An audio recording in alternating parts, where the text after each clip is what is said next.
Hello, beloved listeners, and welcome to Snake People at the Movies, film criticism by people who actually like film. Join us as we dive into movies we love, movies we respect, and movies we wish we could unsee. It's a podcast where we talk about growing up and living queer, nerdy, and depressed, online and at the cinema. From the kids who just want you to know that Lord of the Rings is the Mad Max Beyond Thunderdome of the Elves, it's Snake People at the Movies. I'm Matty. I'm Ezra. And I'm Helena. And welcome to part 2 of Lord of the Rings Summer. We're back! We're back. I think the official Infinity Brick Twitter has been calling it Summer of the Rings, which I also like. That's a snappier title than what we came up with. I mean, I think, but the point of it was, of course, that it was supposed to be a riff on Hot Girl Summer, or whatever the fuck. Yeah. But it was Lord of the Rings Summer, but Summer of the Rings is catchier and also will is hold also up good, better. Yeah. Yeah. No complaints. Both are good. So both are good. Yeah, you know, we're back. We have continued to walk across New Zealand in real time. Mm-hmm. Not really sure what other time. 6 feet apart from each other. Yeah, 6 feet apart from each other. We're being responsible. I got that fucking meme. It's like, I never thought I would die side by side with an elf. What about 1.6 meters away from a friend? That would be responsible. Fuck. Yeah, that's us right now. Yeah. You know, welcome to the Lord of the Rings social distancing podcast. Yeah. So this episode, I think we said last time we did... What? Go ahead. No, please. I literally opened my mouth and then immediately forgot what I was gonna say. All right, so so this episode is Page to Screen. We'll be talking about adaptation of the books to movies, what the changes are. We'll talk about like character arcs and how those are different from the books and the movies. We'll just kind of get into what it looked like as an adaptation, and what are we missing? And because that's obviously among Lord of the Rings nerds, it's a hot topic. Nerds, they love to argue about things that don't matter. Things that can't be undone. So, we love to fight. This is my fucking formal apology for not having the Book of Two Towers memorized, because I fucked up a plot detail last time that we're gonna, get into here. But in my defense, I don't think I've actually read Two Towers since I was 16 or 17. And also it's my own fucking podcast, so I don't really have to defend myself. Yeah. What are you gonna do about it? Yeah. Listener. Starting off this episode a little antagonistic. My apologies. Yeah. I'm feeling testy. Feeling ready to fight about adaptations. But before we do that, let's do what we've seen real quick. I started a Letterboxd account I already had one, but I started actually using it based on Helena's suggestion. Thank you, Helena. Woo-hoo. So what I watched. I also started a Letterboxd account. I didn't watch anything, but I started a Letterboxd account. We'll probably go ahead and post those. Or link to them on the Sneeple Twitter in case people are curious and wanna read our extremely doofy 1 to 3 sentence reviews of random shit that we watch. Yeah. Yeah. If everyone feels cool with that, then I will post those on the Twitter. I'll have it in reply to our pinned tweet. Cause I've changed that pinned tweet enough. And also I don't think I have room for anything else in the tweet. So I'll post those in the reply to the pin tweet, so you guys can look at our Letterboxd accounts and see our joke and or serious reviews. All of mine are joke reviews so far. I was gonna do one serious review, which I'll talk about in a second. So I watched half an hour of Train to Busan. I think that is how you say the city name. Apologies if that is not correct. And it was really good, and I was really into it, and then my roommate came home, and she doesn't like gory movies or scary movies. So I had to stop watching, but I intend to finish it soon because I was really, really into it. I watched 40 minutes of the classic early 2000s movie Sleepover with a friend of my roommates. Wow. While we were waiting for Amanda to finish showering. We just watched Sleepover, and I spent the entire time being like, God, I'm so glad I'm not 14. So glad I never have to worry about any of this shit ever again. But it is extremely middle school, early high school movie, and I can appreciate it for that. Also, the phones are really great. They got all those flip phones, which I love. Oh, hell The one memory I have of watching that movie was at your place. Are you sure? Yes. Interesting. I do not remember that movie. I think when we started watching it, I was like, I think I've seen this movie, like, once. Yeah, only one time. It was at your mom's place. Yeah, okay. I am. Yeah. It's coming back to me now. Yeah, I've seen it the one time, but I obliterated it from my memory. Yeah, most of it is gone. Yeah. It's fine. You know, it's a very, like, middle school girl comedy. Yeah. Which, you know, we gotta love and appreciate. But I love and appreciate the fact that I never have to be a high schooler or a middle schooler ever again. So, and then I watched all of Cowboy Bebop, Nice. which is only 26 episodes. And then I watched the movie as well. And I was going to write a serious review for the movie because it was actually really good. And I was really impressed by, like, the animation in the series is really good. But the animation in the movie is, like, even better. They really kind of, you could tell that it was like, oh, when you don't have, like, a serialized show and you get to spend a lot of time animating a movie, you really get to stretch your legs and do some cool stuff. But Cowboy Bebop, I think, often has a Fight Club tendency where snooty weebs are into it because it's good, but they get, like, all fucking highfalutin about it. And they're annoying, and I was like, I can't write a serious review about this movie because the people who would write serious reviews about this movie are annoying. But it was really good, so you can just take that as that is. Yeah, God, it's really, I would say, worth the praise and worth watching. It's been on my list for a long time, and I didn't realize it was it's on Hulu. I didn't realize it was only 26 episodes, so, yeah. like, that actually means that they're it's each, an achievable goal. Yeah, they're each, like, 25 minutes. It has the Hulu commercials, so it comes out to be, like, each one's, like, half an hour. You know, that's why I got through it so fast. I could sit there and watch, like, 3 or 4 of them, or, like, I had a long weekend, so I just, like, would just kind of, like, marathon a few of them, do something else, come back, watch them. It was, like, very, very easy to watch, which is something I like about, I'm, like, watching more anime now that I'm a little older, and that's something I'm like, oh, because so many US shows are, like, an hour long, or, like, an hour and a half, God, sometimes, and sometimes that's just not feasible for me. I just can't do that, so it's nice to have something that's just like, oh, I could just get a whole story in, like, half an hour. Yeah, absolutely. So yeah, that's what I saw. Hell yeah. I'll just go next, because mine is short, as it so often is. I had, like, the back-to-back weeks from hell at work, and when that happens, I do a lot of, like, coming home from work and napping, which really cuts into my watching things time.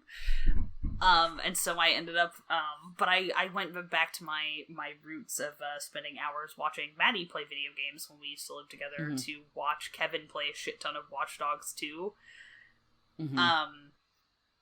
And ended up watching, I watched an episode of Stargate Atlantis with a friend. I've been sort of making my way through that show a little bit at a time when one particular friend can come over.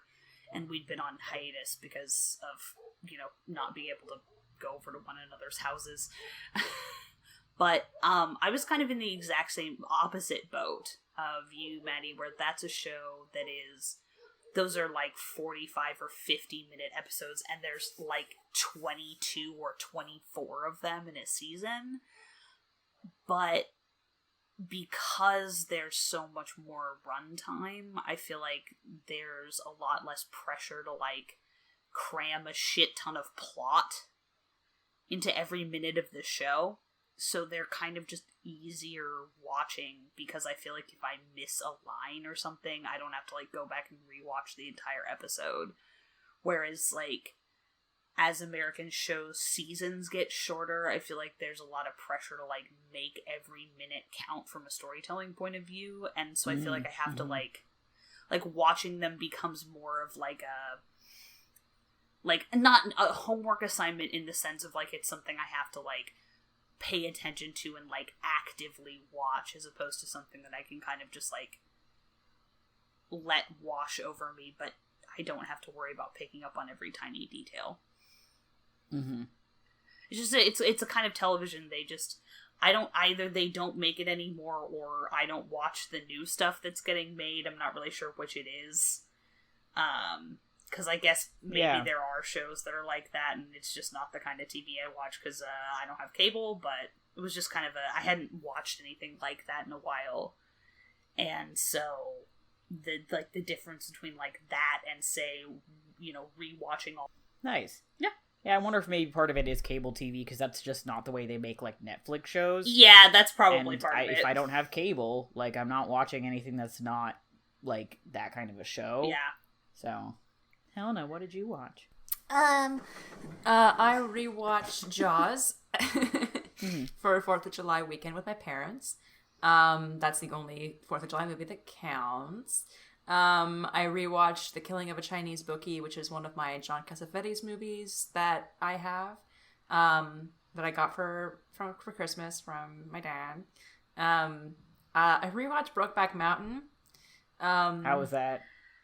That was okay. I did all right. I was kind of distracted, so I wasn't, like, emotionally burnt out by the end of it, which was nice.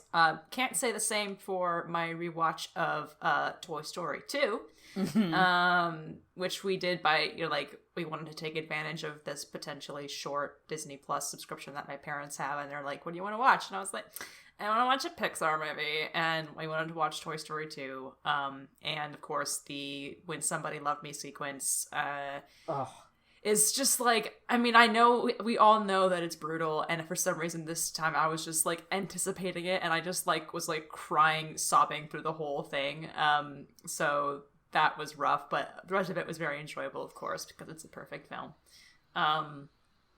Kelsey Grammer's finest work, perhaps. And then for the first time, I watched Batman Mask the Phantasm. On a whim. It's on Netflix. I don't know anything about work. that. Is it Mark Hamill's animated in it. or? It is, if I recall. Yes, it is. Oh, okay. One of the many, many, many animated Batman. The only animated Batman film I've ever seen is Under the Red Hood, which I fucking love, but, like, I don't know why I've just never actually gotten around to watching any of the other ones. Yeah, Mask of the Phantasm was a theatrically released one that was a movie adaptation for Batman the Animated... Well, not an adaptation, but, like, a movie continuation of Batman the Animated Series. So, same voice cast, reprising their roles, and it was, very enjoyable. Nice. I also watched Uncut Gems fucking finally. Oh, hell yeah. I want to see that so bad. It was extremely good. I was, like, really on the fence for a lot of it because it's so intense and so hard to like many of the characters. But it's such a fucking good movie, I think. I don't know if I have anything else to say about it that anybody else has already said, but it's extremely good and has a really good soundtrack, and it was just brutal and really, really great. Also really great was Thelma and Louise, which was an instant favorite. I had never seen that before. I'm very glad that we watched that. My dad and I also watched Serpico, which is an Al Pacino flick based on a true story about... it's actually about this cop who reported a bunch of dirty cops in the 70s and got, like, super in trouble for it. And so it was kind of an interesting, timely movie, but it was based on a true story. Post-Godfather Al Pacino flick. He's very, very grungy in it. And I wanted to say this because I didn't mention it last episode, and I had actually watched it by that point. So National Theater Live has been streaming for a week on a YouTube channel certain past productions that they've done. Oh, I didn't know that. For free. Yeah, every Thursday so cool. There's a new show, and they'll stream it. It'll be available for a whole week until next Thursday. And last week we watched Amadeus, which was the 2017 production with Lucien Masmadi and Adam Gillen, and it was extremely, extremely good. And then the one before that, though, that I had watched was the production from last year of Midsummer Night's Dream, directed by Nicholas Heitner. The one that some people might have seen with Gwendolyn Christie as Titania. It is possibly one of the most amazing fun times I have had watching a Shakespeare show possibly ever. It's certainly like the best production of Midsummer Night's Dream that I've ever seen in my goddamn life, and I think all of us were having that moment because my dad and I, maybe not so much my mom, both have midsummer fatigue from doing it so much and seeing it done so much and like having to do it so much. But we were watching it and we were like, holy shit, is Midsummer Night's Dream actually funny? Because before I've never really gotten that impression that it was actually funny, because I've never seen an actually funny production of Midsummer Night's Dream beyond the fact that, like we were saying, the mechanicals play within the play at the very end is usually really funny, but we kind of felt like a lot of productions rely on that being the most humorous part of the play, and so the rest of the play kind of isn't that funny. But this was absolutely funny throughout. Our face hurt from laughing so hard. There's a moment. So Titania and Oberon, their places are switched. So Oberon is the one who has the spell put on him where he falls in love with Bottom. Oh, interesting. Yes, love that. And it was extremely good and like extremely sweet at the same time. And it features a sequence where Bottom and Oberon meet, and the set is like amazing, and things are rising all the time in their bedroom. Like Oberon's bed like goes in the air, and Beyonce's "Love on Top" starts playing, and they start dancing to "Love on Top" and this to each other, and it's like as the bedroom like floats throughout the theater. It's the most amazing thing I've ever seen in my life.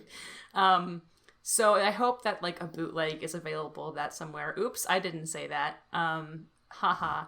Or like somehow by other legal means, some people are able to obtain it because it's very good and you should all see it somehow. But yeah. My traditional position has been Nick Heitner is a fucking hack, so it's nice to see that he, in fact, does direct good things occasionally. Yeah, it was extremely, extremely good. Hell yeah. Yeah. Good shit. Yeah, that's what I've seen. You know what I've been like, I want to watch fucking Dog Day Afternoon, which I've never seen, but my brain is just like, it's time to go on a baby Al Pacino kick. So really hopefully by next time we record, I'll be here yelling about Dog Day Afternoon. Yeah. I respect you. I haven't seen it either. Hey, let's pick a night and watch Dog Day Afternoon, like long distance. Fuck yes. Okay. Anyway, so everybody's favorite subject, fucking Lord of the Rings.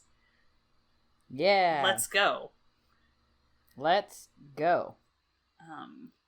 How do you turn a just absolutely one of the original doorstop sized fantasy sagas into an extremely long but still movie length set of movies? Well, and not do three movies a book. You make some decisions.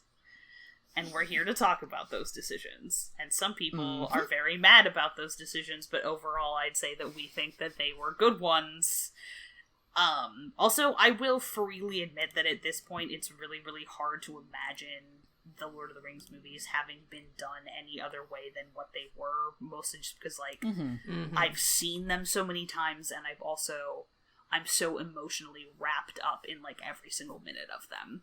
So, like, I will say that in defense of, you know, people who have different opinions than me.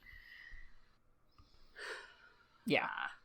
Which is a fair point. There are, I think there's a lot of things where people are like, man, I really wish that this had made its way in, or, you know, I'm bummed that this character was kind of characterized this way. I know a lot of people feel that way about, like, Gimli or Denethor. Yeah, or Faramir. Which is absolutely fair, or Faramir. For me, like, Gimli is my one point where I'm like, man, I, like, wish that he had been a little bit less, like, the butt of the joke. I would wholeheartely agree that I think that out of all of the characters who, like, people would point to as having been done dirty, but it is that Gimli gets shunted into being the comic relief, because in the book, such as there is, I feel like Legolas ends up being more of the comic relief.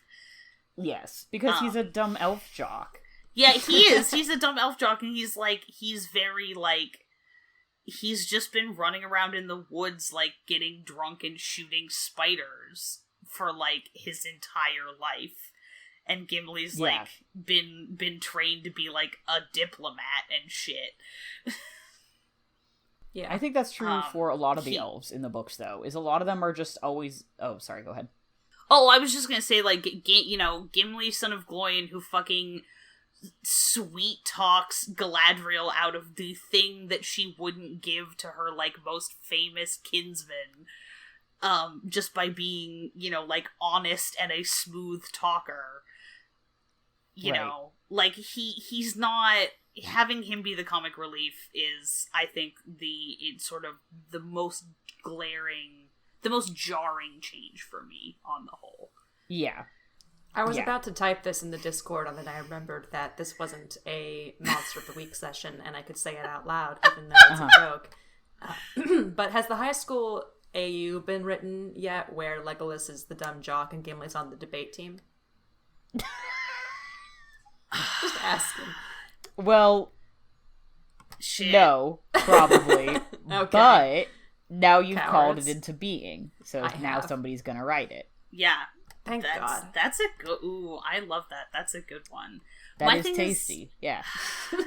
Gimli, like... The one thing that I know we said we weren't going to talk about the Hobbit movies, but I feel like one of the things that the Hobbit movies did. Look, I'm sorry. Like, none of you are. It's fucking quarantine. None of you are here to, like, physically come over and make me shut up. So one of the things, like, the Hobbit movies did a lot of things, like, that were just bad.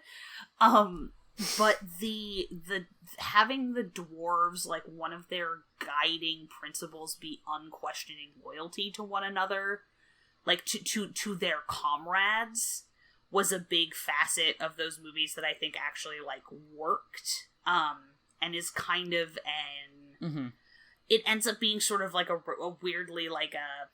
Because that's really Gimli's thing. It's one of Gimli's big things in The Lord of the Rings, is that he's very loyal. And, like, he, at the line that I wish they could have kept was that when Elrond is talking to the Fellowship right before they leave, and he says that, like, no oath or bond is laid on you to go further than you will. And Gimli says, faithless is he who says farewell when the road darkens. Like, he's like, no, like, we're all signing up for this, and he's insulted at the idea that someone would tell him it was okay to put himself first before his loyalty to his companions. And that it was okay to, like, protect himself. Once he's committed, he's so gung-ho. And, like, some of that stays, but some of it gets lost in funny dwarf character stuff, and I think that's... I will come out of the gate saying I think that's too bad. But moving that, like... Sorry, I was flipping through my copy of Fellowship to try and find the quote. Oh, yeah. I just wanted to look at it again. I just wanted to look at it. It's just I good. just think it's neat. But, like, there's a lot of stuff has to get cut for these movies, and I think that most of it's good. Like, do they really need to spend literally years dicking around in the Shire before deciding to go anywhere? God. No, I'm gonna hot take. They really don't. It's like a decade, and we just there's no way to convey the reasons for that on film in a way that's not like weird and clunky. There just isn't. We've all metaphorically been dicking around in the Shire for years. Am I right, lads? So we don't need to read and see an entire movie about that. Yeah. I think it also it takes away some of the feeling of like part of the books is kind of the slow creeping horror of you know they hear news in the Shire that things are going awry, but it's not here yet. Man, Gandalf's been gone a while. Like they're kind of this like Frodo has this kind of slow sinking feeling as he sits that like something is going wrong, but like he doesn't know what, and all he knows is he's supposed to wait. Whereas in a movie that would just make it feel like, why are they sitting around? Like, shouldn't they be dealing with this now? I think they hang out. I'm trying to remember exactly because that's Bilbo disappears on Frodo's 33rd birthday because that's when he's officially an adult, and I think he leaves the Shire on like his 50th or something. It's I believe it. It's like almost like 20 50. Years.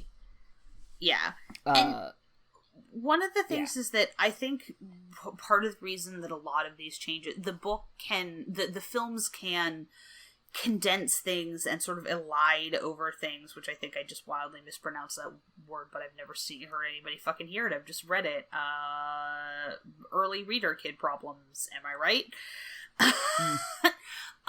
Because the way that book narration is gonna build the slow creeping horror of the encroachment of the outside world on the Shire versus how you can do that so much faster in film because it's such a multimedia, like multi-sensory experience. You can see, you get such a strong impression of the Shire right away, and you can intercut with just these little glimpses of the horrors that are far away, and you can get the sense that it's inching closer or that it's making these little intrusions so much more like it just doesn't take as much time or effort because you can do the same thing that you would do in 3 pages of text with like an out of place music cue that puts you on edge, right? Or the way that every time the way that when somebody picks up the ring, you get that almost too short to like really get a good look at it flash the Eye of Sauron. It's really the way that it's so like you can insert these little tiny drops of things and they make a way bigger impact because of the combos of visuals and sound and all of this stuff. Right. And also the idea is with a book you can put it down. Yeah, that's also true. You can put a bookmark in it. With a movie you don't want to pause and walk away. The idea is you're watching it all in one go. Yeah. So like for me when I'm reading Fellowship, or like you could skip stuff. When I read Fellowship I skip basically everything from Bilbo's party all the way until they arrive in Bree.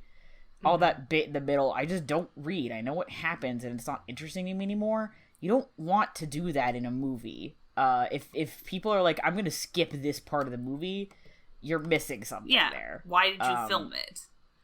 Right. So they really had to. So they just did that part for me. God bless them. They just did all that for me. Because it's like it is a tone. The other part is a lot of the stuff that got cut. I think a lot of times we talk about stuff that got cut from Fellowship because Fellowship really needed paring down. I'm sorry, Jolkin, but like there was a lot there that didn't need to happen sometimes. Professor Jolkin. Yeah, it's interesting to read, but visually it's not so interesting to watch them plot around the countryside for like 8 months or whatever. I don't need to see them move all of Frodo's shit out of Bag End. Yeah! And into a different house trick their with a dude named Fatty Bulger. I just don't. Rip Fatty Bulger. Yeah, we miss him though. F's in the chat for the first of our the first of our F's in the chat for cut characters goes to Fatty Bulger. Who's actually a cool dude. He's great. I cool throw Hobbit. shade out of just pure Out of rudeness. But they did cut him out of the secret for a reason. That's all I'm saying. Yeah, this is true. No, wait. Fatty Bulger was in on it. Actually, he's the one who's in on it. Yeah, because he's the only one who isn't. There's another Hobbit who's not in on it, and it's like, what was that guy up to that they cut him out? You can get the sense of a whole world and a whole long established culture and everything that you get in these little bits and bobs of world building and stories and hints through the whole first ass chunk of Fellowship of the Ring, and the movies are like, hello, here you go, concerning hobbits. This scene is like 5 minutes long, and you get a whole imaginative landscape in like 5 minutes. And you know what? That's good filmmaking. Yeah. It is. You know, the intensity of the sense of place that you get in such a short amount of time just does a lot of the work that the books take a lot longer to do, and do also, like, with a lot more kind of history lore dumps. Mm-hmm. Like, in the books, you just, like, you know, you get to a new place, and it's like, time to learn the history of this random hill that we're sitting on. And the movies are like, how the fuck are you gonna do that? Are you gonna have just, like, are you gonna appoint a character to be like, and now, history lecture with Professor Aragorn? Like, what how are you gonna do that? You can't just stop the action of the film to, you know, do the fantasy equivalent of, like, and now it's time for the chapter on the Battle of Waterloo in Les Mis. Like, it's just not... That's not how theatrical films work. No. And so you gotta cut stuff, and you can keep the sort of basic flavors of this stuff without all of the actual nitty-gritty information. I just really think you can. And then some stuff also just, like, tonally would be deeply weird, like F in the chat number 2 for Tom Bombadil, who... Yeah, there we go. It's just weird because he never fucking... yellow boots. He never fucking shows up again. Nope. Yeah, they talk about him in Rivendell, He is a weird it. detour, even in the book. Often mentioned, never seen. Much like... Yes. Most... I don't know where that joke was going. Never mind. Stop me. Cut it off at the source. I think Tom Bombadil is also one of the characters that people, like, argue about. I think most people are like, no, they should have cut him because they don't like him. And I'm like, I actually very much like Tom Bombadil. And part of the point of Tom Bombadil, and also the part right after that is tied into him, where he, like, comes and helps them. From when he rescues the Barrow Downs? Yeah, the Barrow Downs and the Barrow Whites.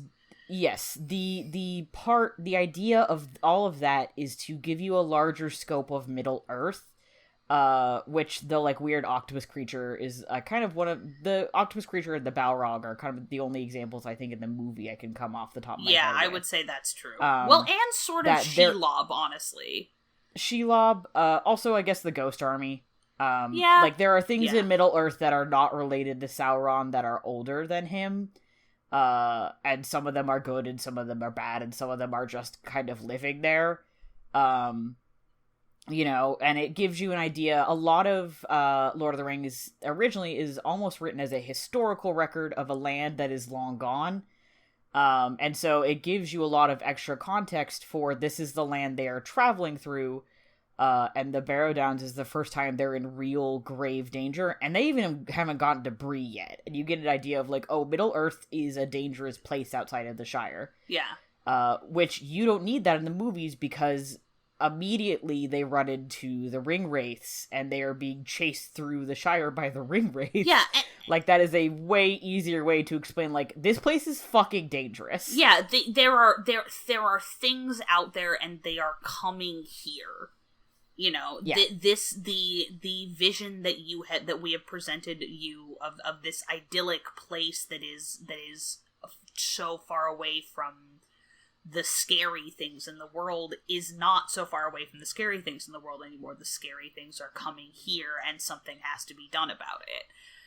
Right. Whereas, like, I don't know, it is a different world, because without those hints of things older and stranger and sort of just more inexplicable than with Sauron. Like, Sauron is a villain where you understand what it is that he wants. He has, like, clear motivations and stuff.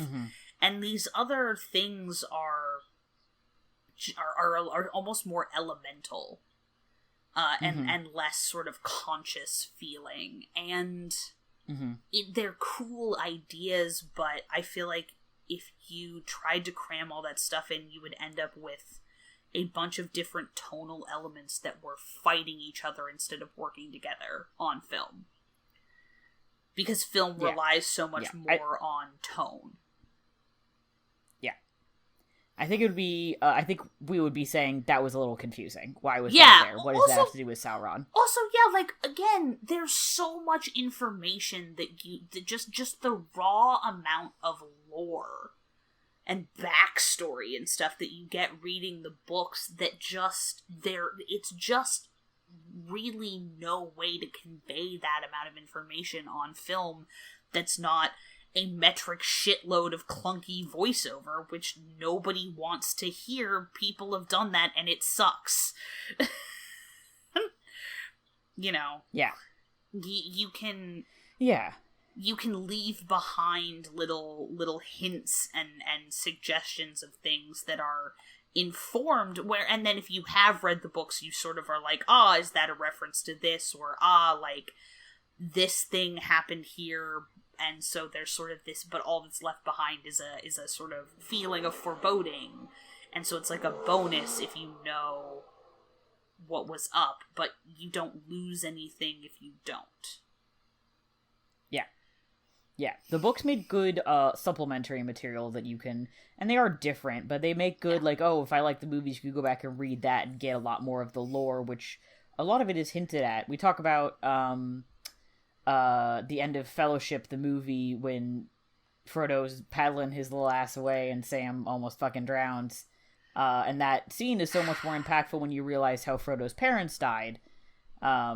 You know, and I think that there is that, like, stricken look on Frodo's face is like, that makes sense. You know, I think that there's, they set it up in a way that there's a lot of moments it's like, this is like, I got something extra from having read the books, but I don't lose anything by not having read them. Yeah, absolutely. Or not being depressingly familiar with them. It's okay. Don't look. This is a safe space. So, when Bilbo disappeared, I think Frodo was 33 because that's when hobbits become adults. And he was 50 when he went away because that's how old Bilbo was in The Hobbit when he left for him. Anyway, I'm making fun of myself. Fair. I actually, I don't actually have that much memorized. It's just random Hobbit facts. .tumblr.com. I do appreciate the idea of, like, of you starting a podcast that's just Hobbit facts with Matty. Lord of the Rings facts are not all of them are true. Some of them I make up for fun. Maddie, if you made that into a talk show, it would be better than most morning shows that currently exist on television right now. So don't joke, because it's, like, serious, Mike. Serious. Good morning, Middle Earth. Good morning, Middle Earth. And I just sandbagged that joke. Apologies. I love it. Yeah. Okay. Yeah. So so there's that. There's that on that. No. But yeah, I think that, and then the one thing, the kind of other most obvious thing that they decided to omit I guess, is the scouring of the Shire at the end. That they're, everybody gets back to the Shire, and it is not, in fact, an industrialized, hellscape, which has been taken over and ravaged by Saruman and his cronies. And this was kind of the last thing that we were talking about before we started recording, that I think that on the one hand, just logistically, in terms of, how do you not have this movie end an additional 15 times? Where are you gonna put it? How are you gonna make the scouring of the Shire, work, really? But I think that the movies don't need it. And we had a handful of thoughts as to why that was, that, I don't need to say all of them. But no, I think... Yeah. No, please, go ahead. You should go. I'm thinking thoughts. Okay. I was thinking one of my main points is that part of the end of Return of the King, the books, is they come back and they get to put the pieces back together. And part of that is, the rebuilding after, decades of the world falling apart. Of course it reached the Shire because it was always going to eventually reach the Shire, no matter how much the hobbits kind of put their head in the sand. So that was kind of the inevitable conclusion. Where in the movie, the point is they come home and they've been through so much and they're inherently different people now, and the Shire is still the same. The Shire is the one place that they managed to, that didn't get touched, but they're still very different. So kind of the moral of, what they were going for at the end is just, different. Frodo has that little bit where he talks about, how do you pick up the fucking pieces of an old life. That's exactly how he says it. Yeah. Yeah, he throws that fucking in there when he can't remember what the next part of the sentence is. But that's not the end of the book. Is less that. There's also, I think, less of a fast turnaround of Frodo just piecing out of Middle Earth, but that may not be correct. I don't remember that quite as well. No, it takes a while. Yeah, the timeline is so much longer. Part of it, they have time to rebuild it. I think one of the reasons that it works without the Scouring the Shire for me is I have this sense that you can feel how much was lost by just via good acting. Mm-hmm. You don't need to see these, because you do see them very briefly. You see the beautiful idyllic landscapes of the Shire turned to, wrack and ruin in the Mirror of Galadriel, and it's an image that is very raw and very unexpected and very upsetting. And I think that it's one that, just because of the nature of film as a medium, you don't need to see it a whole bunch of times for it to stick with you, or for you to know that it sticks with Frodo after he sees it, because it definitely does. And I think that you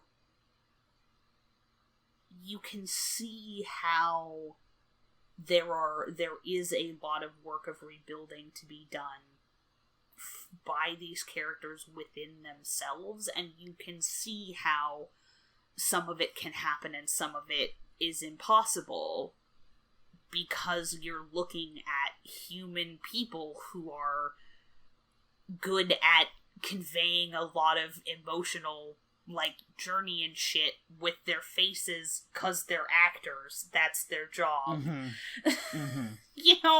Which sounds like a dumb thing to say when I say it like that, but well, it's fucking true, isn't it? It is. you just don't need the same kind of, like, I think that point can be made by the performances. That there are, you can see that these are not the same people who left. And you can see that there are things that they can't, that they will be able to reconcile and things that they won't be able to reconcile. Mm-hmm. Which I think is ultimately, in a lot of ways, what that part of the book is about. That there are things that you can, you know, it's that, I don't know, just that like, all these terrible things that you've seen happen and had happen to you are getting at the soft, vulnerable parts of you in ways that you didn't expect, and then you think it's over, and then you fall apart, kind of a thing. Mm-hmm. And you can see how that would happen, but also, like, just culturally, we are all a lot more familiar with the idea of, like, delayed PTSD reactions. Just honestly, like, than maybe people were who, you know, like, were born at the turn of the 20th century. Mm-hmm. You know, sort of just the cultural understanding of how trauma works has evolved a lot in the last 100 years. Yes. I would also say you saying that made me realize that, like, this was written after World War One. Like, of course people would have an evocative reaction to their homes being destroyed. After a big old war, you know, of course that would be a very evocative thing to look at.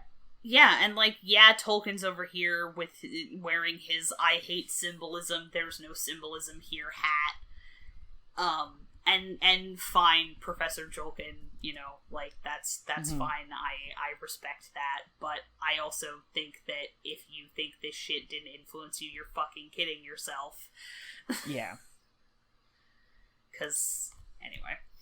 But yeah, I guess that, like, I think there's just, we can understand the level of damage that has been done without needing to see it played out across an entire landscape. Right. Also, at the end of the day, it's kind of intense. That's just kind of an intense scene at the end of a movie that has had some very intense scenes. Yeah. I think maybe it's kind of a downer if you're watching a movie and you're like, oh, they did it. They come back and their home is fucking wrecked. Yeah. You know, like, I think that's also just kind of a, the way I phrased that discounted all the very smart and good things you said that I strongly agree with. Oh, I also, you said that and I was like, yep. And also, to sum it up, it's also just kind of a fucking bummer that they have this really hard, long journey, and they come home and it's destroyed and they have to put it back together. Like, that sucks and it doesn't feel good. And it's easier to accept that in a book because you get to kind of have the, like, cool, but they get to, like, heal along with the Shire. But in a movie, you're like, are you fucking kidding me? They almost die. Yeah. Can also, we not have something good? Also, in a movie, you are, and I say this with all the love possible in the goddamn world, already going, Jesus H. fucking Christ, how long is this movie? I have to pee. This movie is 12 years long, and I have to watch the Shire be on fire? Can I go home? Like, look, we all already just, like, we have to go to the bathroom real bad. Yeah. There's a limit to that kind of shit. And I just really think that what they do instead works. Yeah. I still cry like a fucking infant at the end of Return of the King every single time without the scouring of the Shire. Yeah. There you go. I don't need that additional emotional impact. I'm already crying, bro. Yeah.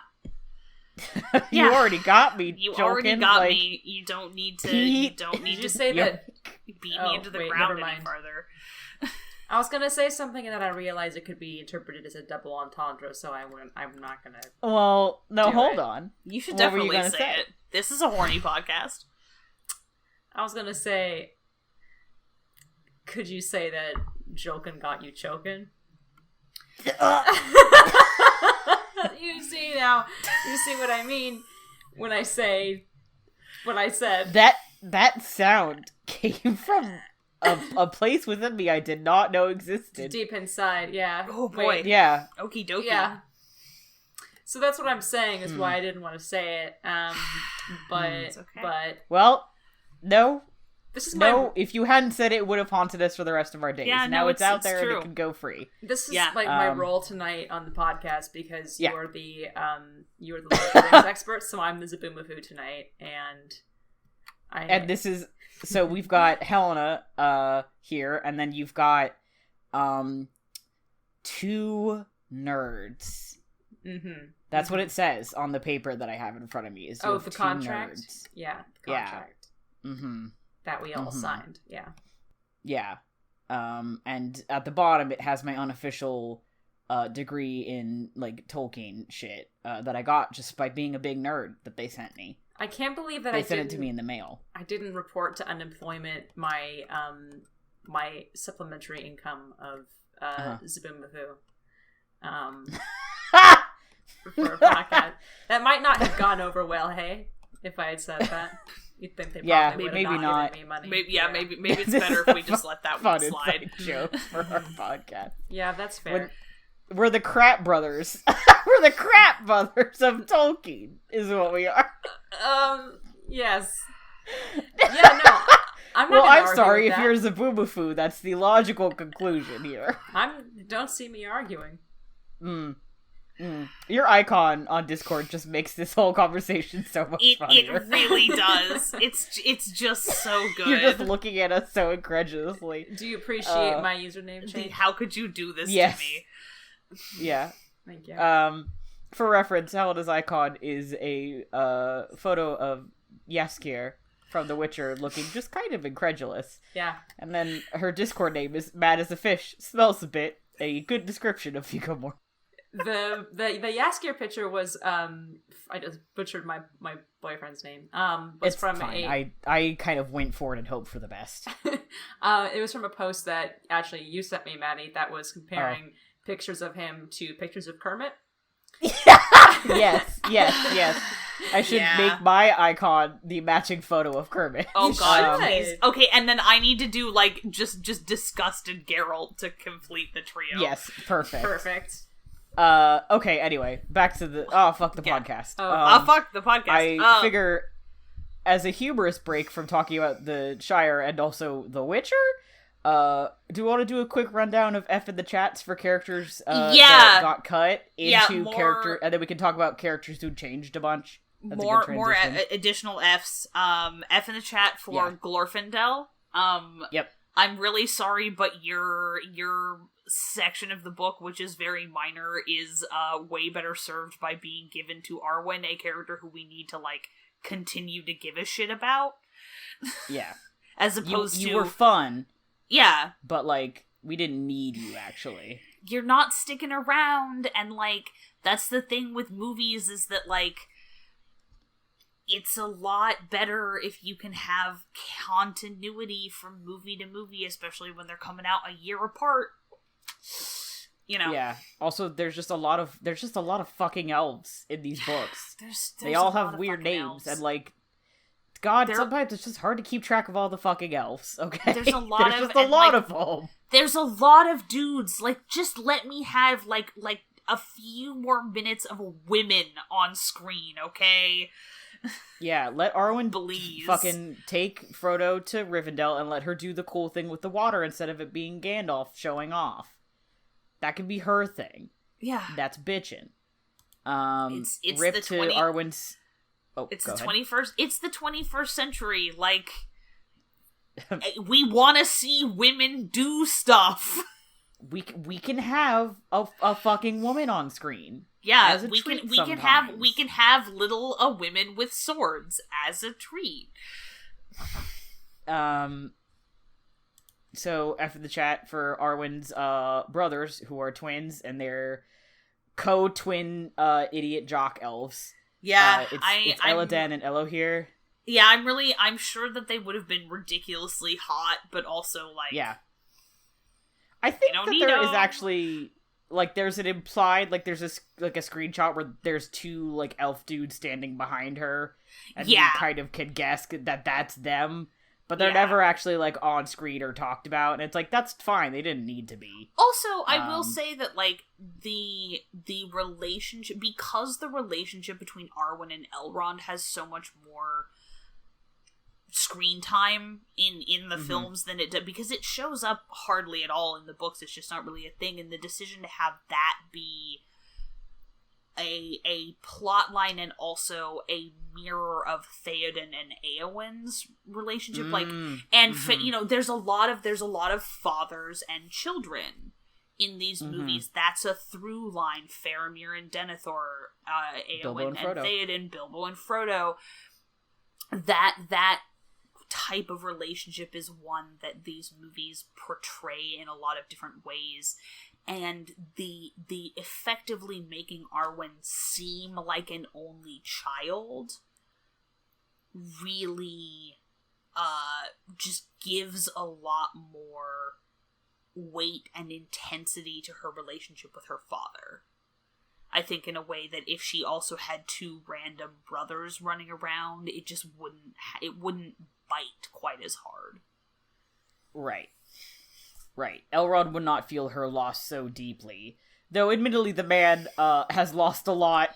Yeah, the man's been through some time. Yeah, the man's been through some shit, but, like, you wouldn't have the sense of her as all he has left. Right. In the same way. And so I feel like, again, that's a lot of these father and child relationships are, you are all I have left, in a way. This was supposed to be, I just want to say, a humorous diversion. Oh, yeah. And then it's turned into... fucked up right away, didn't we? Sad times again. Yeah, well. But when you're right, you're right. You know, like, if you think about, like, Theoden has a relationship with Éomer, but he really feels like he's literally driven Éomer away. And there you don't really get to see if their relationship ever recovers, because it's just sort of not the focus. And then Faramir is literally all his father has left. And Frodo is sort of the only part of Bilbo's family that he's ever given a shit about. And the only Baggins who ever showed true spirit. Yeah, and Arwen is the only thing her father has left. There's these in a movie, in a story that is full of one last desperate hope. There's also a lot of people who are somebody's one last desperate hope. That's literally Aragorn's name, also. Sometimes your mom just calls you Estelle, and then you go through the world, and people talk about not having any hope while you're standing right there, and you're like, this literally is a little bit awkward. Yeah. You know that feeling. That feeling. Hey, let's talk about Faramir first, because I want to save the rant about Aragorn's character arc for last. Hold on. What? Hold on. F in the chat for Halbarad. F in the chat for Halbarad. Okay, so there's this whole that leads into my rant about how Aragorn is a different story in the movies, because it is a different type of the right to rule, that just because the one in the book is so tied to, like, medievalism type stuff, that it just wouldn't resonate the same way with a modern audience, and, like, that's that on that. But F in the chat for Halbarad, Aragorn's childhood friend and standard bearer, who gets got at the Battle of the Pelennor Fields after showing up, fucking after Helm's Deep. This is your apology moment also, because this is the part that you gun goofed. I fucked this up because in the book there is no company of elves who show up to help them at Helm's Deep, but the Grey Company, the 30 Dunedain Rangers, show up after Helm's Deep, because they are the ones who show up to say, you have to take the paths of the dead. It's not Elrond. Elrond doesn't show up.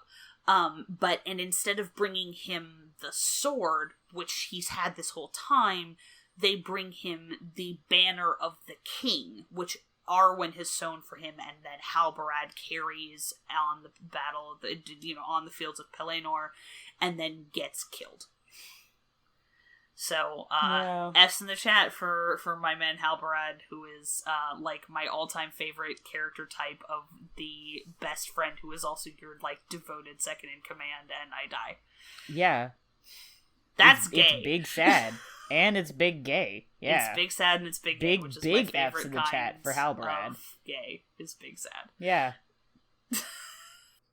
They gave his stuff to Boromir. That's not true. That's mostly a joke, but they gave the gay part to Boromir. No, Boromir was already gay. Yeah, he was. Don't fight me on this. I have quotes. Yeah. So let's go into talking about to Faramir. Yeah. Unless you want to go into Aragorn now that we've talked about Halbarad. No, we're talking about Faramir.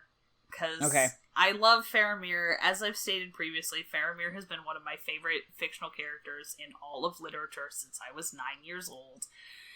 And his character in the movies is very different than his character in the books. That's just a fact. Mm-hmm. Because in the book, he is the only other example aside from Aragorn of the sort of unique power of the blood of Númenor, which is just straight up magic. Yeah. It makes you psychic. It makes you impervious to the ring. Yeah, it makes you psychic, and it makes you impervious to the ring, because he's one of the... It makes you very tall. And it makes you 1,000,000 feet tall. Like, somebody did some math. I couldn't find the Tumblr post before we started recording, which sucks, but somebody, like, did some math, because they're constantly... Like, Tolkien's constantly like, and so-and-so was really tall, and so-and-so was even taller than that, and so-and-so was called something else, the Tall, and it's like, Jesus! Why are all these people, like, 7 feet tall? I don't know, they just are. But so, the thing about, the big thing about Faramir is that in the book, he rejects the temptation of the ring. It just doesn't get to him. He lets Sam and Frodo go. He doesn't try to take them with him or do anything like that, because it doesn't touch him. He has this literally supernatural mental fortitude against it. And in the movie, he is tempted by the ring. And he's tempted by the ring, but he's also tempted by the idea that bringing the ring to his father will make Denethor love him. And then he ends up sort of breaking out of it, partly because he realizes that it won't. That the ring cannot give him the one thing that he, deep down in the deepest, ugliest part of him, which is what the ring consistently preys on, it can't make his father love him. And Peter Jackson, I don't have an exact quote, but, he's talked about this a fair amount, and he said, the reason that they had Faramir be tempted by the ring is because the ring is a character in these movies, and they wanted its abilities and its effect on people to stay consistent.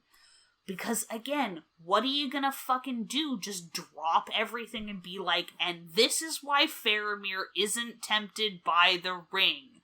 And, pulls down the fucking, map that you had in middle school that was up on the little, dowel thing that, yank it down and start smacking it with a pointer, and it's a family tree of Númenor or whatever. No! 'Cause it's a movie! You can't have a 3-paragraph detour into that kind of stuff. That's not the storytelling medium. And he still comes off as a good and noble and compassionate person. Without needing to be supernaturally, like, boosted will saves. You know? I would argue he comes off as more noble because he turns away the ring not because, like, magic blood, but because he is tempted and also says no. Yeah, like, he masters that temptation. The thing, his drive to do good overrides his drive to fulfill his own needs. I think you're totally right. I think that's a way better chance for Faramir, Captain of Gondor, to show his quality. Yeah, than just sort of through some accident of inheritance. Right.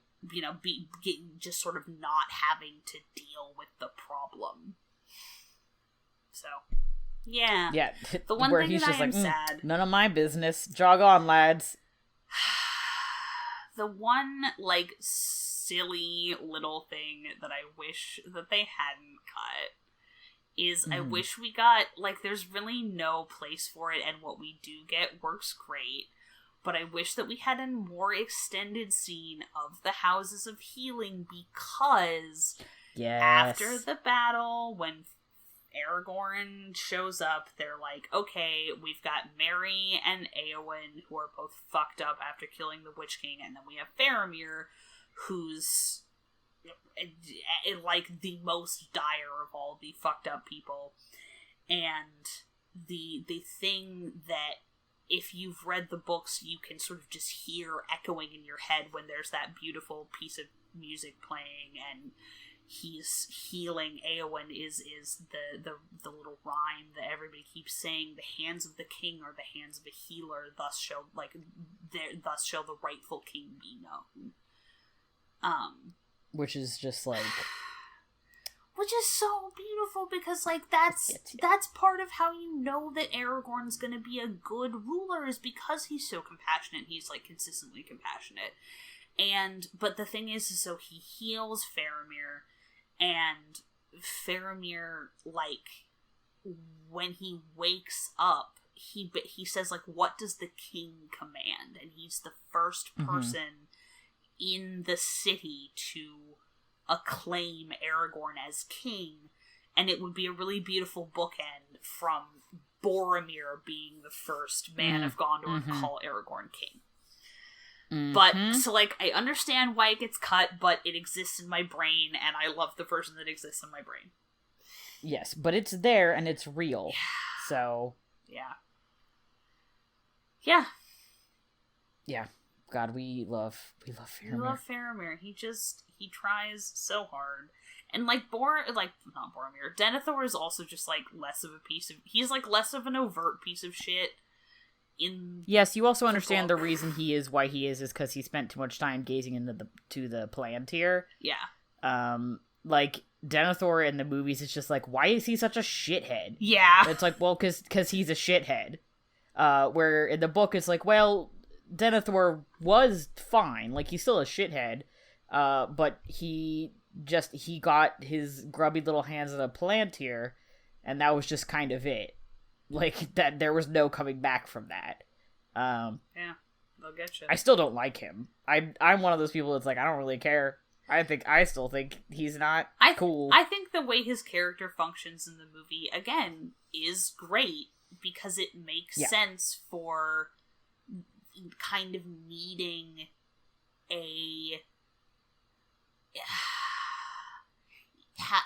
having evil that wears a human face. Or just, you know, sort of, in some ways, just petty cruelty that wears a human face. Kind of, it disrupts the sameness of endless waves of people in orc makeup, which I'm not gonna get into the politics of that right now. They're bad. It's not good. It's not good. Bad, there's actually. a lot of racist subtext and racist imagery to those that go uninterrogated in the films. Yeah. I would also say, and it kind of is one of those things where, like, this feeds it, like, it just feeds into itself, but Faramir attempting to take the ring makes much more sense when you understand that his dad is just, like, inherently a piece of shit. And, like, he very desperately wants the love of his father. Like, yeah, of course he has a moment of weakness, like, and also it makes Aragorn's concerns more valid that because most of the men you see, capital M men you see, are, like, actually good people, and you're like, I don't understand why Aragorn's so fucking worried about, like, being as weak as Isildur. And it's like, well, because the guy who's currently in charge of Gondor just, like, sucks. He's, like, not a good dude. Like, you know, there really is weakness to be found in men. Yeah, there is. And it's Denethor. Yeah. Especially with the book knowledge that Aragorn lived in Gondor and was, like, looked the same age as Denethor when he was there, and, Denethor's dad liked Aragorn more, and Denethor's always hated him. Like, yeah, I'm God, sure that he's was like, such oh, a wild, God. Yeah. Wild aside. Yeah. But, you know, of course he's thinking, like, yeah, like, I've been to Gondor, dude. The guy who's in charge of it blows. And Boromir's like, no, we're fine, actually. And Aragorn's like, I don't know about that one. X to doubt. Like, that just... Yeah, that just makes more sense, if that piece, if this then that, if Denethor is shit, both Aragorn and Faramir's concerns make more sense. You know, rather than he is, and also, like, the stuff with the Palantir being inherently corrupting, like, they get into it a little bit, but not very much. I think, once again, that's another piece of, like, Middle-earth is full of things that are just dangerous, and it's, like, that's distracting from the fact that we are focused on one dangerous thing right now. Yeah, and if you then get also into the fact that, like, we've got these Palantirs that maybe we should be worrying about, it's like, that's too much. There's too much going on. Well, and also because we've already seen it happen with Saruman. Because it's the same thing where it was like, I looked in here and I accidentally fucking got Sauron on Omegle. And now or you know, oh no, I, like, kept... That's a better joke. I was gonna say Skype. I kept clicking on the recommended YouTube videos and got fucking radicalized as a Nazi. Yeah. I opened up my brain and fucking Sauron was there and was like, hey, you want to be evil or something? Yeah. And Saruman's like, well, I'm not doing anything else right now. Yeah. I'm getting pretty bored of this whole, like, just God left me and my other wizard tower. Friends here. Yeah, one of my wizard friends is, like, become evil. Yeah. You know, one of them's an insufferable stoner, one of them won't shut up about his, like, personal zoo, and the other two fucked off to who knows where. The other two are, like, in the mountains to the east, and we haven't heard from them for a long time, and I think they die out there, if I recall. Something like that. They don't involved on the wrong side of a revolution and die. Like, I don't know where the blue wizards are at all. Why are there two blue wizards? Why are there, like, why is there a white one, a gray one, a brown one, and two blue ones? Yeah, well, because they're married. You know, I was about to say, is it because they're they gay? Have the same... Yeah, it's because they're married, and, like, instead of taking the same last name, they took the same robe color. And that's depressed. one thing that they don't mention. Sorry, what was that, Helena? And they're depressed. And they're depressed. There we go. Yeah. All right. Well, yeah. The blue wizards... And they're waterbenders. The blue wizards get a pass from this podcast. Yeah.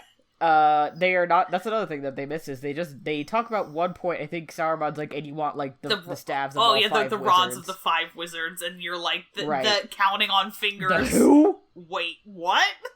Yeah, at least Radagast shows up in the Hobbit movies. They never talk about the blue wizards, and I think it's because...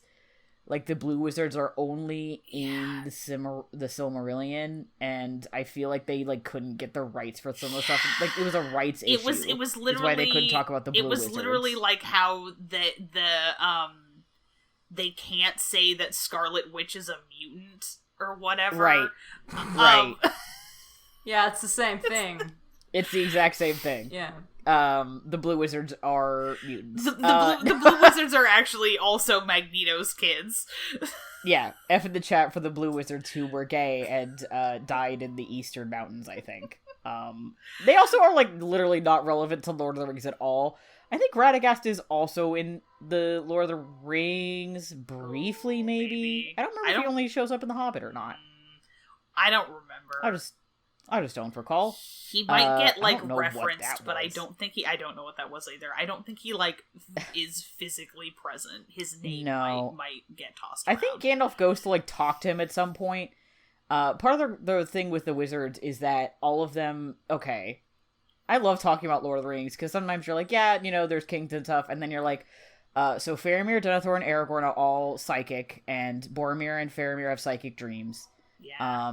And the wizards are all angels, sent by God to Middle-earth to sort shit out, but all of them are slowly starting to forget that, Radagast has completely forgotten he's an angel, and now he just thinks he's a dude just sitting in the forest. I think that talk about it in Lord of the Rings where Gandalf goes to see him and be like, hey, dude, what's up? And Radagast has completely forgotten why they're there. He's just gone and totally. Gandalf, I think... Yeah. Right. Gandalf is also starting to forget.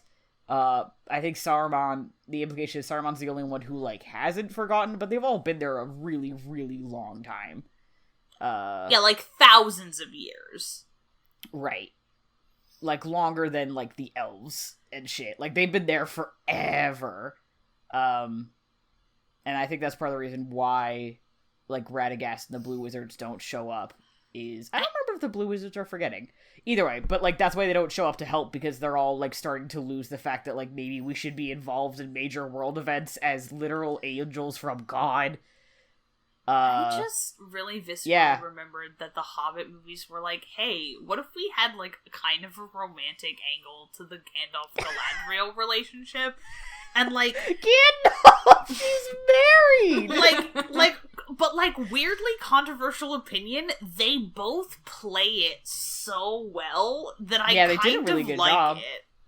Yeah, they played it up. I remember being in the movie theater when seeing the Hobbit movie when that happened, when they kind of like suggested it, and we kind of looked at each other like, huh? Yeah, there was a moment of like, wait, hang on, are they implying what I think they're implying? Galadriel has two hands. Yeah, she literally does. turned into the eye emoji, sitting in our seats, and then that was it. Yeah, and that was the end of the movie. And then nothing else actually happened in that movie. Yeah. Oh, also, you can cut this, lads, but I need to tap out soon because I have been sitting in this uncomfortable chair for 2.5 hours. So if you want to keep talking, because I think you have a lot more to cover. If you want to keep going, and I might have to leave. To dip? Yeah, no, that's totally fine. I think we should probably wrap up sometime the next 15 minutes or so anyway. It's time to talk about Aragorn, and then we will shut the fuck up and you can stop listening to this fucking podcast. Right. But if you need to dip now, that's totally fine. I do. I do need to dip. But yeah, I love you. We will take it from here. We will take the ring to Mordor, Helena. We will take the ring to Mordor, but even though we do not know the way. Okay. Well, you have my Glock. Sign out. Alright, peace. Oh, she's gone. Alright. What will we do without our Zaboomafoo? She literally mic dropped us. She did literally. Wait, no, I need to ask her a question. We literally just got mic dropped. It's fine. I love it. Alright, so let's talk about Aragorn. Everyone's favorite ranger. Whom we love very much, and who yes, has this whole thing in the book where his journey really his journey, I feel like, in the book is a lot more about doing concrete things to establish his right to claim the things that are Isildur's, to say that I am the legal heir to this legacy.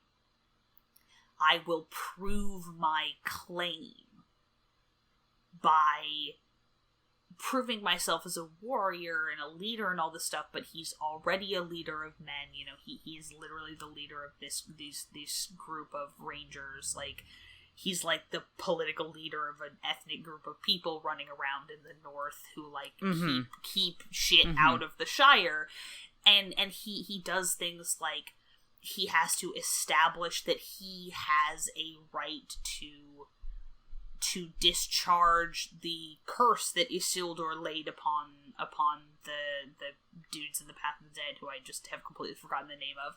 He has to, like, he establishes that he has a right to wield the sword reforged. He has that there are legal questions of inheritance and birthright that are being answered as he goes on this journey. And the movies go in a totally different direction.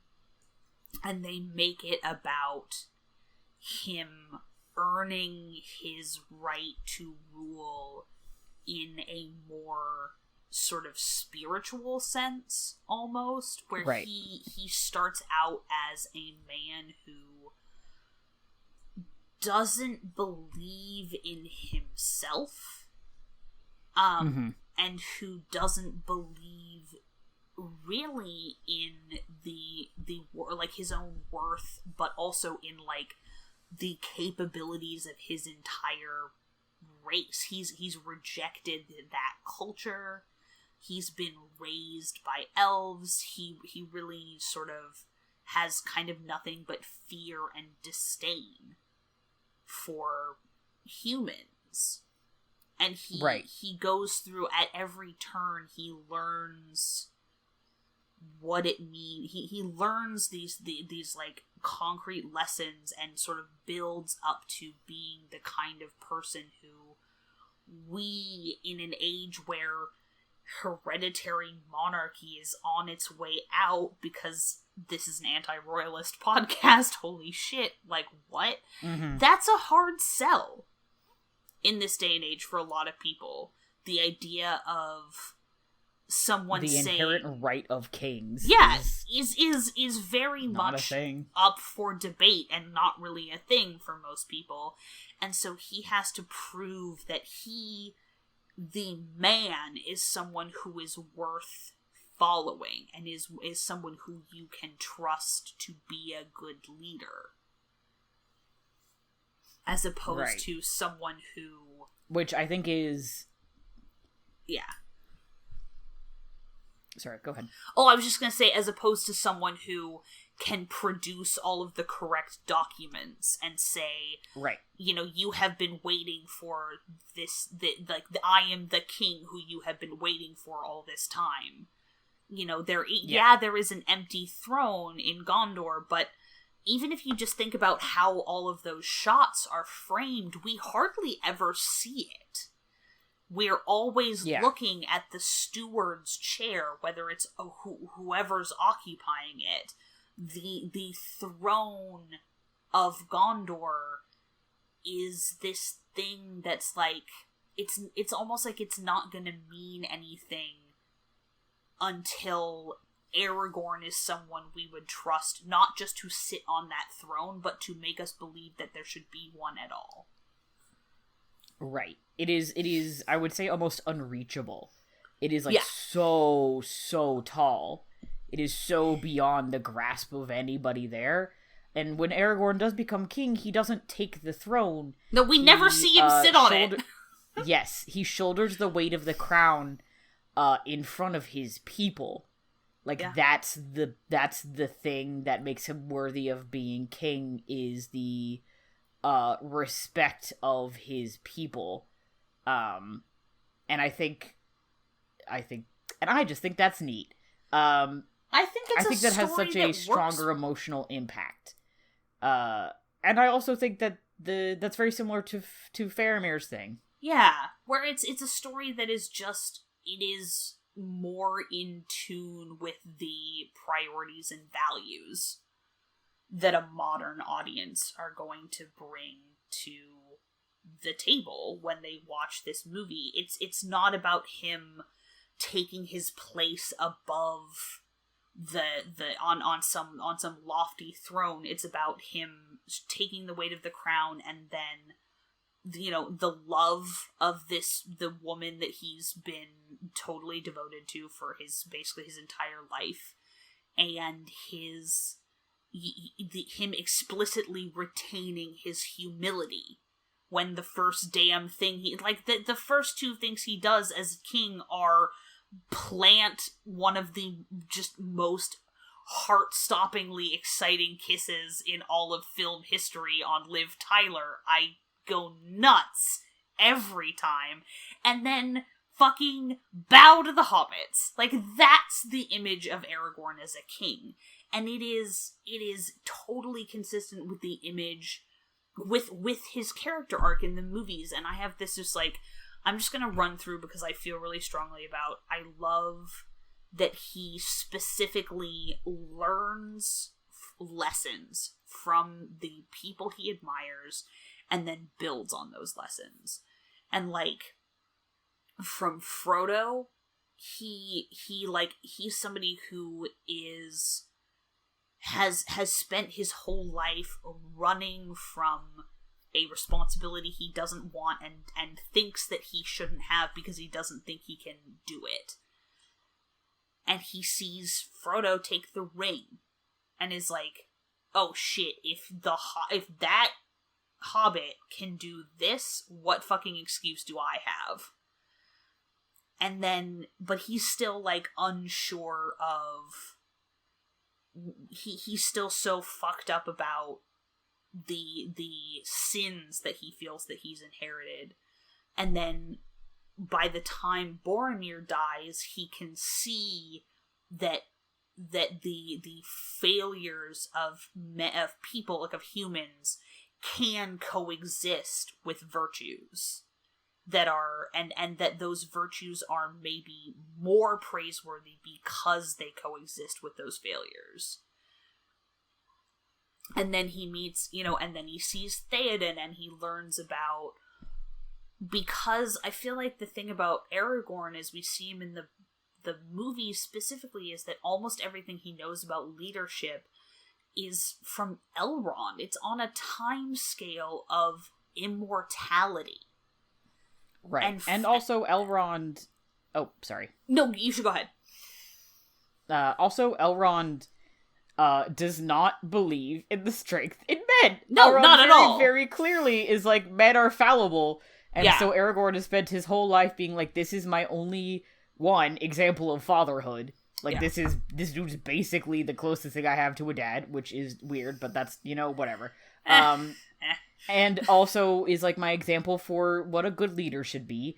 And thirdly, inherently believes that men are ruinous. And did not get over the fact that his boyfriend 3,000 years ago didn't throw the ring into the fire, and now blames it on me. Like, I wouldn't trust me either. Yeah, no, absolutely. And then he meets Theoden and he sees what it means to be a mortal man who is the leader of mortal men. Who is, and the Rohirrim especially are very comfortable with their own mortality. Like, there's a reason that their battle cry is just screaming death and running at people. Like, it's just, they acknowledge death as a part of life, and you see Aragorn, I really feel like you see Aragorn understand that you can put a value on your own life and the lives of people who, like, are trusting you to lead them, and say, you have said I get to make a decision about what cause I will spend your life for. I will spend my life and I will spend your life.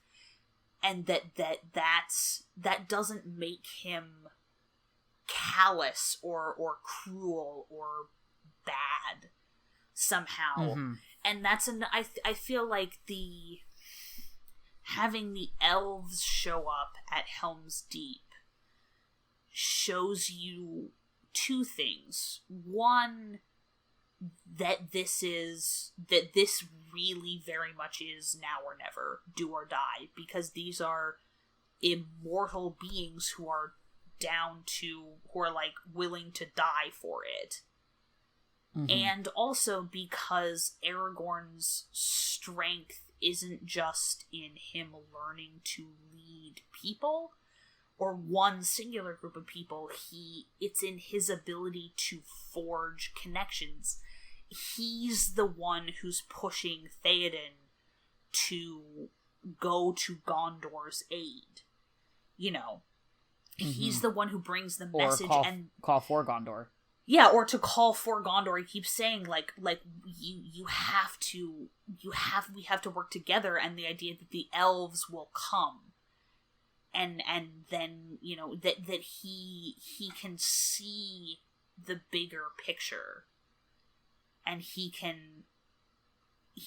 has sort of he can forge those connections and make people want to fight alongside him. Yeah. I also think one of his other strengths that I don't think they touch on in the books a lot, and this ties into the connections thing, is so much about Aragorn is standing with one foot in the elven culture and the culture of men. Yeah. And his transition from one into the other. When we meet Aragorn, he is very much like, yeah, I'm a human person. Like, I lead the people of Numenor. I like... you know, I carried the half-broken sword with me, like, he's there. Yeah. He's, like, done. And I think something that is so cool is, like, he is in and of himself the alliance between elves and men, and the transition from the age of the elves into the age of men. Going from, like, the elves show up, at Helm's Deep to, like, the first thing he does when he is crowned king is he's like, cool, like, we all earned this together, and then he sings a song in Elvish, and the elves show up at his coronation, and he marries an Elvish woman, that, like, his whole arc is transition, and it reflects the history of, he carries the weight of that transition from the long-standing age of elves into the age of men, which I just now realized as I was thinking about this, where I was like, oh shit, like, he really is, like, a metaphor for, like, how Middle Earth goes into a new age. And he because he represents getting to he brings things with him. He can bring... There are things that he can bring with him into that world, and that it's you know, the elves are leaving, but that doesn't mean that all of the things that like that like everything they've done is going to be totally inaccessible. You know, there are things that will be, but there are things that can come with him. And I just think it's summed up. It is just summed up so beautifully by, like, the image of the tree blooming and the banner that Arwen brings with her that is the blooming tree.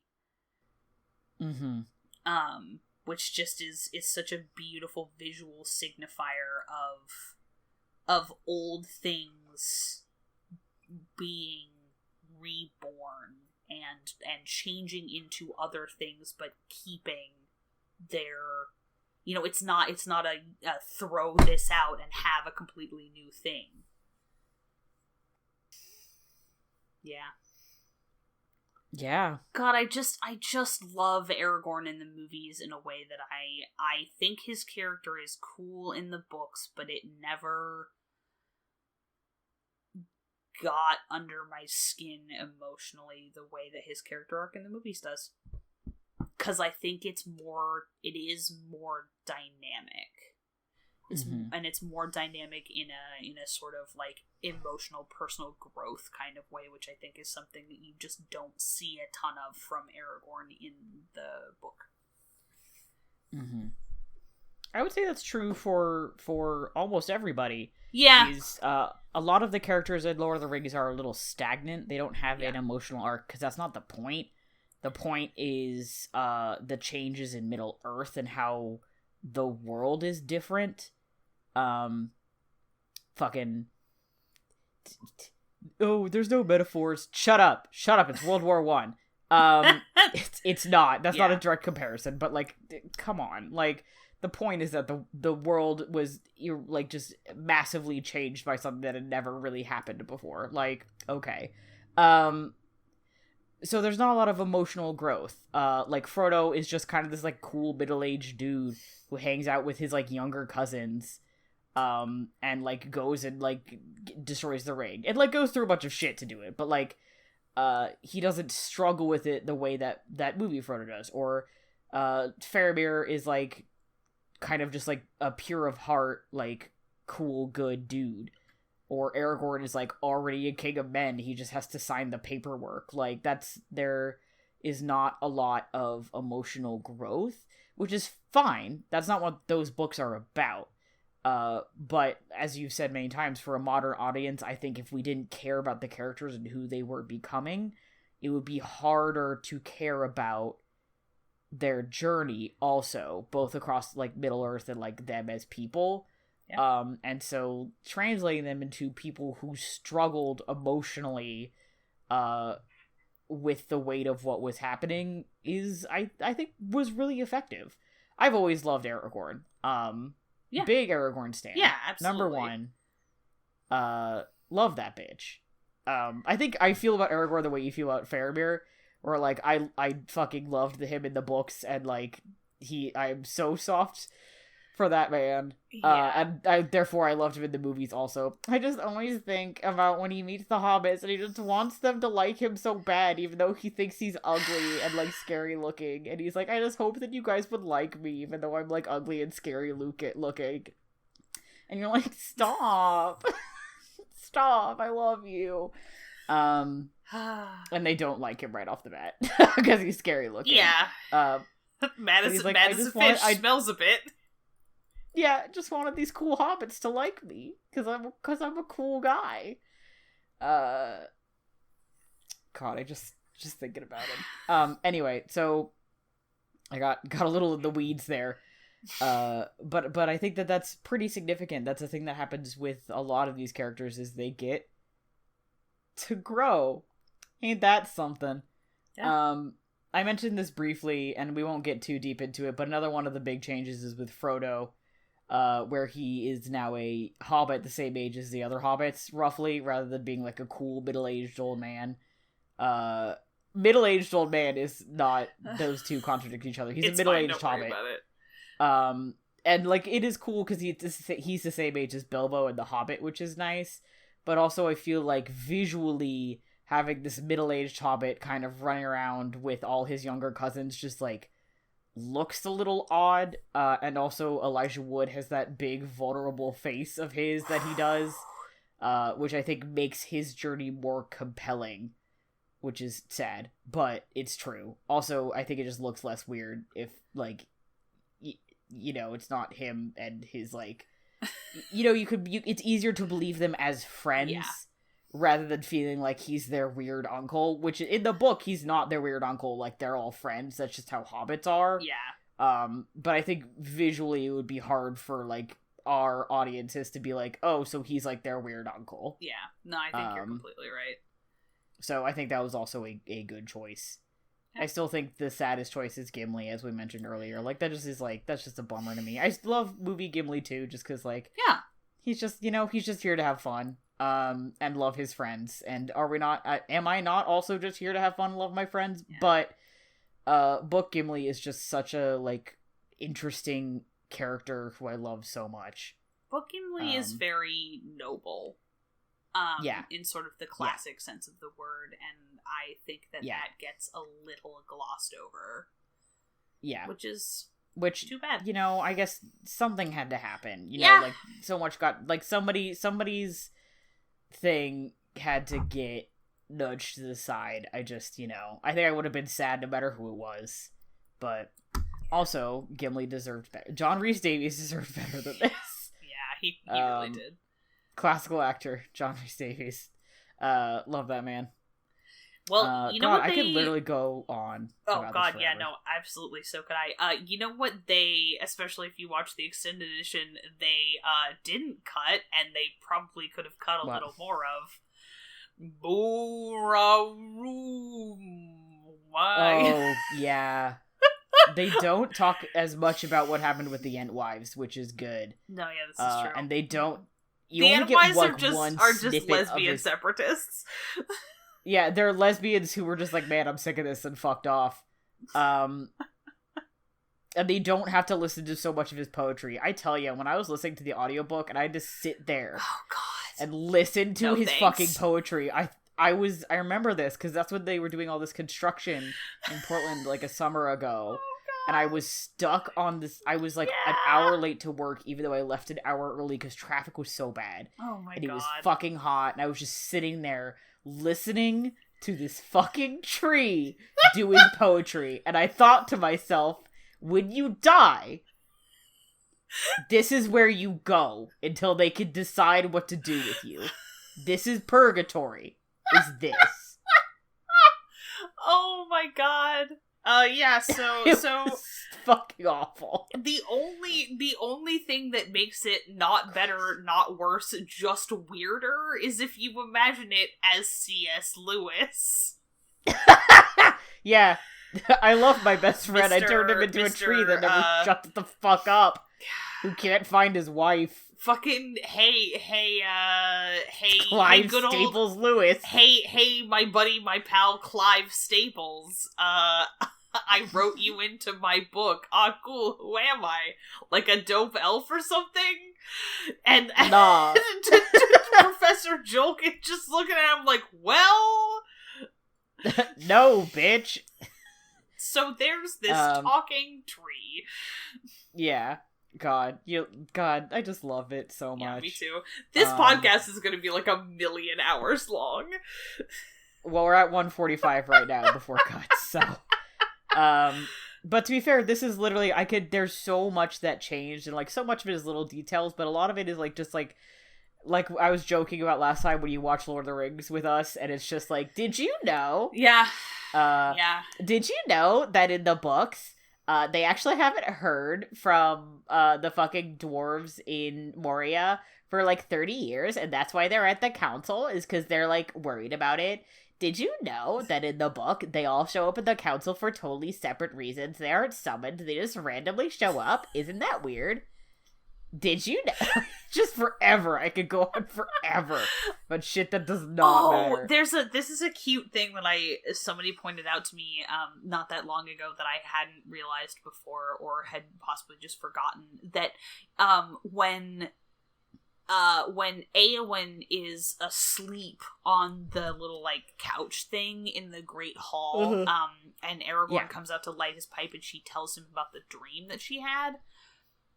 Yeah. The exact dream that she describes is actually one of Faramir's dreams. Oh, in love the that. book.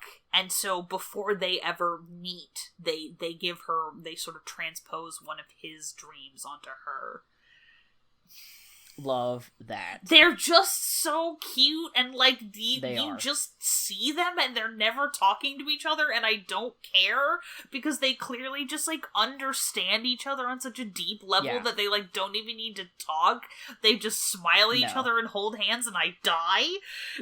And I die every time. Did you know? This is gonna be my annoying "did you know" voice for the rest of the series. I love forever. That this is my last thing. I think this is a good wrap out because I can't decide if I would have liked this in the movie or not. This is one of those things where it's like I don't really know. Okay. So when Boromir dies at the beginning of Two Towers in the books, that's the other thing is the books are like everything's in different order, which is good. Oh man, because Jolkin could not. He'd paced everything so weird. Boromir dies at the beginning of Two Towers, and it's the departure of Boromir, and I die every time. True. Is that right? So does he. The departure. Yeah. Yeah, and he do die every time. Because the last chapter of Fellowship is called The Breaking of the Fellowship, and that's specifically Boromir's betrayal of Frodo. That's the cliffhanger for Fellowship, which like damn. shit. And then they start with Two Towers, and Boromir dies, like, immediately. It's the departure of Boromir. And then the goddamn cliffhanger of fucking Two Towers is Shelob dragging off Frodo. Yeah. Oh no, it's Sam realizing that Frodo isn't dead. The last line is Frodo was alive but taken by the enemy. Ooh. So spooky. Right, sorry. I always it's okay. say it as Shelob, but it's Frodo gets dragged away after Shelob. That's what it is. Which, when I watched the movies as a kid, I was always so confused, where I was like, where the fuck is Shelob? What is going on? Anyway. So at the beginning of Two Towers, Boromir dies, and fucking Legolas and Aragorn, and I think Gimli also, they just spit off the fucking dome like a mourning poem for Boromir that's like 5 stanzas or something. And it is fucking intense. Like, it is like, dude, I cry every time. And I think, like, it's kind of long, and I think it would have been boring to watch them, like, do poetry for, like, 10 minutes. Especially at the end of the movie when there's like, well, we got other things to do besides sitting and watching 3 dudes say poetry. I mean, that's the other thing you gotta think about, that, like, you can read something a lot faster than someone can, like, say it. Right, yeah. I'm gonna check really quick. But, the other thing is that when Boromir dies, the music they play, I read this on Tumblr, but the music they play over his death, there's, like, vocal track that's in Elvish, and apparently the translation is something that Faramir says, that's, like, I do not love this sword. Oh or, my like, god, I do not love the bright they... sword for its sharpness, nor the arrow for its swiftness. I love only that which they defend. Yes, that is what that translation is that Faramir saying that in Elvish. Yeah. Matty! Okay, yeah, so I found the passage in the book. I have my book. It's I know, like it's really good, right? Night. I'm gonna die! Oh my god. I know! Yeah, so, in the book, they have, Aragorn says they will look for him from the White Tower, he said, but he will not return from mountain or from sea. And then slowly he began to sing. And so he sings a piece, and they talk about, like, the, like, different cardinal directions. Yeah, the north wind, the west wind. And it's, right, and it's the, like, the people of Gondor asking for news of Boromir, and, like, saying that, like, he's never gonna come home. And it's not Gimli, it's just Aragorn does one, then Legolas does one, and then Aragorn does a third one. Because then Gimli says, you've left me the east wind, which is the wind you left the east wind to me, said Gimli, but I will say naught of it. That as it should be, said Aragorn, and Minas Tirith they endure the east wind, but they do not ask it for tidings. But now Boromir has taken his road, and we must make haste to choose our own. Yeah, it's good. It's so fucking good. And once again, I think it would have been boring if we had just had to sit here listening to these dudes sing some poems off their head about Boromir being dead. There's just different stuff that works in a movie than that works in a book, and that does not devalue either one as a medium. It just means that if you're going to it just means that a faithful adaptation from one to the other does not necessarily make a good piece of either writing, like literature or film. Yeah. You know, they are their own thing. There's not a one-to-one relationship. They're just, and that's good. Yes, very much agree. I had one last thing I was going to say, and I don't remember it now. I'm sorry. No, it's okay. Probably not super important. Oh, I know what it was. Is I was going to say, like, here's what we're doing next time. Oh, that is I think important. Next time, yes, our next episode is, one, thank you for sticking around. I know this was a long one, but, like, literally I could go on forever about this particular subject, because the books are just have so much information jam-packed into them. Fairly systematically for years. Yeah. Years. Yeah. Oh, I think I was gonna make some joke about how fucking Jolkin loves poetry. There's so much poetry in these books. The man wrote, like, a shit ton of poetry. Yep. Which is rad, but, like, oh boy. Yeah, damn Jolkin. Jolkin, Rolkin, Rolkin, Tolkien, as we call them around these parts.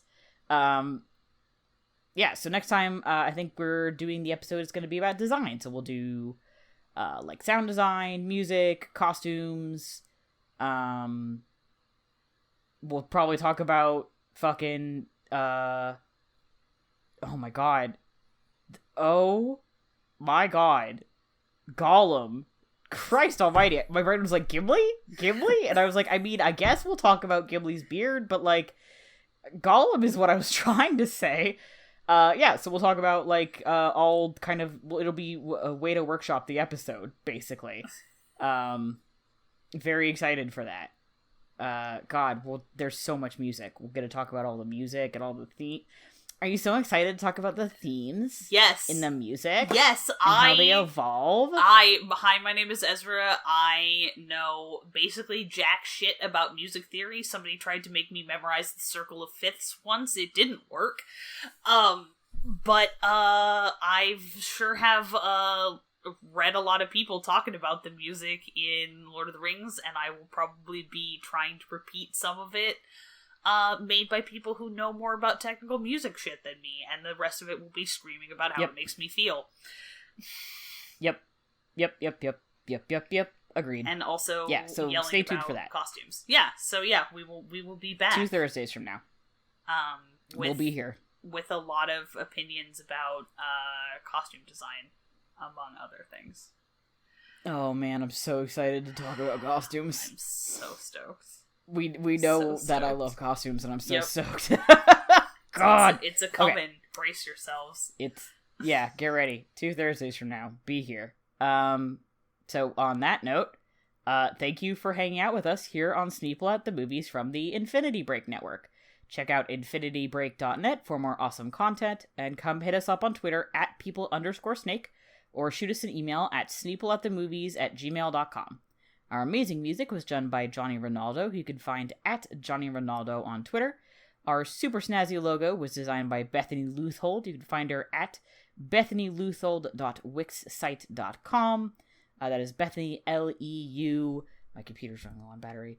Bethany, Leuthold.wixsite.com.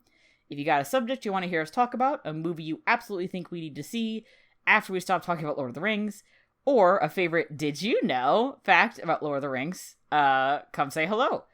Also, as per usual, we really appreciate leaving a review on iTunes, sharing the show around. Both the Infinity Break Twitter and our Twitter, we're sharing some, like, polls and, like, asking questions about Lord of the Rings, so if you want to check those out and participate and join the discussion, I think, us and the Infinity Break Twitter were going back and forth earlier about whether the One Ring is a villain separate from Sauron. I say yes. But, let us know what you think. Do I have to wade into this one? Because the answer is definitely yes. Thank you. So let us know what you think about that. Also, I might start a fight about whether or not Shelob is actually a villain, or if Shelob is just like an animal that can't control its instincts. I'm getting ready. I'm excited to start the discourse on that one. Oh, hell yeah. So yeah, let's go. Come like participate with us. Come say hey and like enjoy the Lord of the Rings nerdery that is happening on Twitter right now. And if you know any Lord of the Rings nerds, like, this is a good time to share the show. Like, we'll have a couple episodes now they can listen to that's just Lord of the Rings. So yeah, and we, if you have done that, we appreciate you. If you haven't, we still appreciate you because you'll listen to the show, and we love that. So, thanks, as always. And as always, on top of that, thank you for listening. Boy, I said thank you so many times for the same thing. Yeah, because I'm a genius. To be honest, though, this is an insanely long episode. If you're still here when we say thank you, we mean it. Yeah, we really fucking mean it. Especially because, like, at one point, I just was talking about the wizards. We are having a goddamn blast, and we just really hope that the rest of you are also enjoying talking about these movies as much as we are, because they're something that's just... You can just tell, important to us. Yeah, you can tell that it's important to us because we've all put a lot of thought and a lot of kind of creative and